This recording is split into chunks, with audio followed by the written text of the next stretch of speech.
I'm Janine, I work at Rivet Games. I'm part of the train team and I'm working on the Re460 for the Gotthardbahn route. I'm working on one of the locomotives for it, while other people on the team are working on the route and all the route lane and the environment. On the train team, it's myself, Matt and Fraser. For this one in particular, Matt has modelled the locomotive, the 460, and then it was passed on to Fraser to complete the bogies, and then after that I started texturing.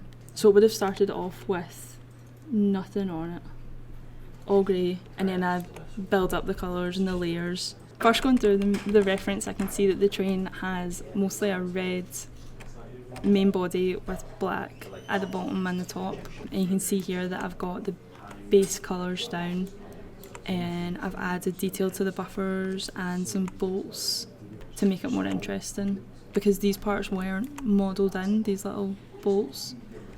So sometimes we do things like that in texturing because it can save us polys in our model, which is better for the game. When we're adding all the details to the sides of the train, like all this information, we originally do it in Photoshop, where we just map everything out, all the information we need, and we put it out nice and neat, and then we'll add that to the model and then it gets added to texturing. So you can see here that's the final result. And also any kind of like little details we might put in our decal sheet as well, like there's a little no walk-in sign there at the top, so I've added that to the decal sheet as well just because it's a nice detail. Once I've got all the base materials and colours down, then I can start thinking about dirt and weathering on the train, but when we add it, it looks more weathered and like it's part of our real world, so that's why we do that. At this point I would check the reference to see where the most dirt happens on the train. You can see better there, like where all the dirt is, like down the bottom we've got, it's much more dirty than the top part of the train.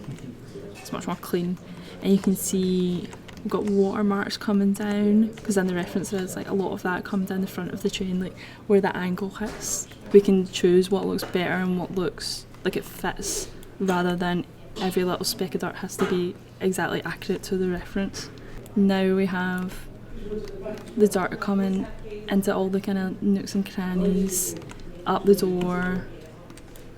The front especially gets more. We still like to keep it clean because it is a new train and it's a fully working train, so it shouldn't be a complete mess. So the bogies is this under part of the train. So in the reference for these, the colour was originally it was only one kind of metal and it was quite flat, and I just had one dirt pass on it. But looking at it, I decided to break it up into a few different shades so that you can see different parts of it and it's more interesting to look at instead of just one kind of brown material straight across.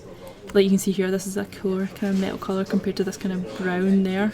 So at the top here, I've added kind of spill marks to where there might be a spill. Like I don't have exact reference for that, but that could happen in reality. That's not unreasonable for that to be there, and it just makes it a little bit more interesting. When I've done all that, I check with Matt to make sure that everything's on the same kind of page, that nothing's sticking out too much compared to like my texture might be different from someone else, so we always check in with each other to make sure it all makes sense and it all looks like it's part of the same world. Part of the setup was, once Matt had finished the exterior, I had finished the interior and Fraser had finished the furniture for the interior.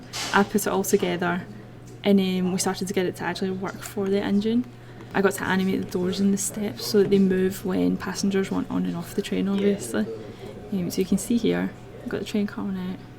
Yeah, at home I still like to be creative. I like doing lots of drawing. I got life drawing sometimes and I do portraits all in my spare time, which is something I really like to do, and I feel like it really helps me in my work. It helps me kind of train an artistic eye, and it's helped me get better in my job. And the good thing about like coming here and doing 3D is that after everyone's put all their pieces together, I've done some of the texturing and other people have done the modelling, when it finally is ready, the setup's done, the physics working, and then we put it in the game and you see it moving, you see it actually working in the game, and you know it's going to look cool. It's really good. Like I like seeing it, it's rewarding.